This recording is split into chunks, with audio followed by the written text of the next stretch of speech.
Okay, unlike a lot of guitarists, I tend to think in 2, even 3 parts.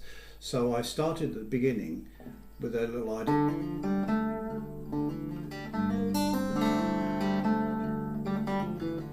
Now I could have just repeated that, but I decided I'd try and play a melody over the top.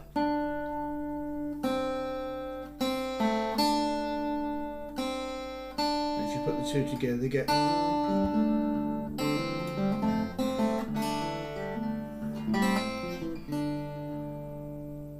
And then when you come into the main tune, you've got the main kind of typical folk picky thing.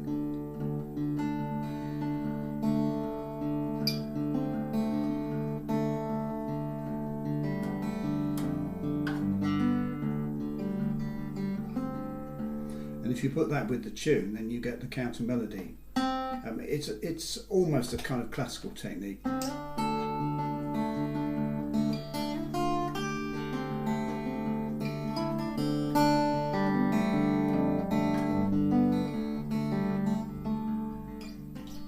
And my tuning here is D, G, D, G, A, C.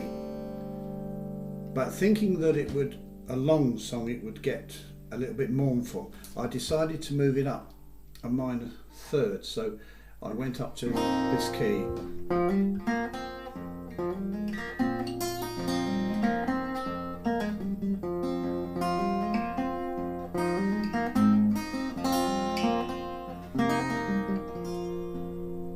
And because the distances in the fretboard are slightly small, it makes it fractionally easier to play, because although I've got very large hands, it does actually make it slightly easier to play if you reduce the length of the...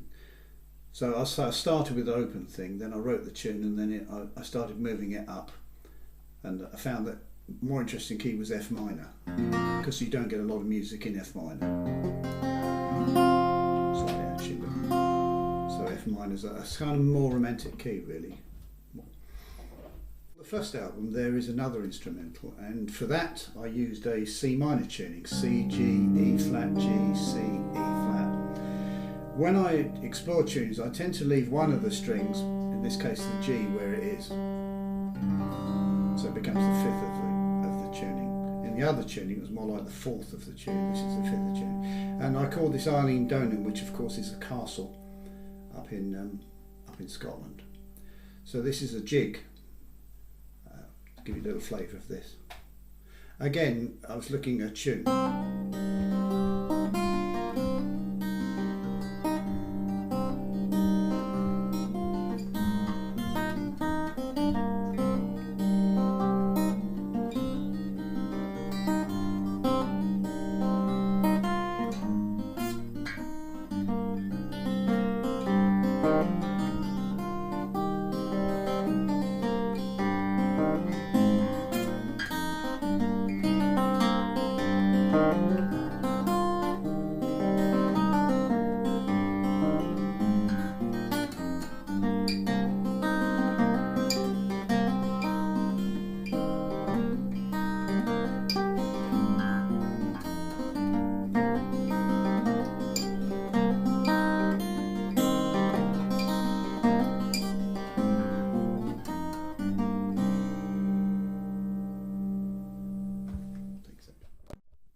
So on our first album there were 3 or 4 tracks that originated with unusual tunings, which of course as soon as you use an unusual tuning, it kind of, you feel like the reins are off and you feel as though instead of just going for the standard chords, you've got to use your ear to find the harmonies.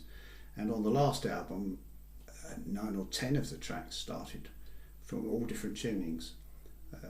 I'm quite used to this because of course, you know, in my world I'm playing lutes and baroque guitars and vihuelas and orpharians and strange instruments. Each instrument has a different tuning, and you just got to learn to cope with it. But of course it does mean sometimes on the gigs you need 4, possibly even 5 guitars, otherwise you'd have the audience sitting there watching you tune most of the time. So, but I do find that, you know, if you've got a strange tuning, then it makes you decide on some strange harmonies. What I particularly like sometimes is what I call the notes that drift over.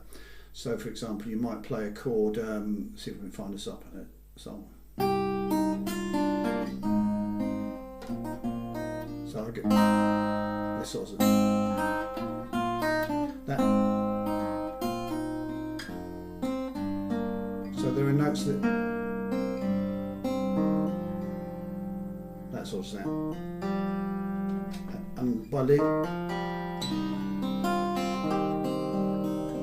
so you're creating, the guitar is resonating using a lot of the open strings.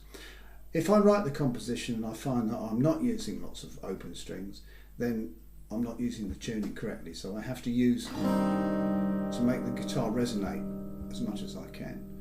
Whereas normally a chord of C minor would be what I call a barred chord, every finger would be fretted and therefore to a certain extent contained. Suddenly every chord is resonant and harmonic. It's just a way of composing that breaks down the barriers. It's very easy to compose, for me, in strange tunings.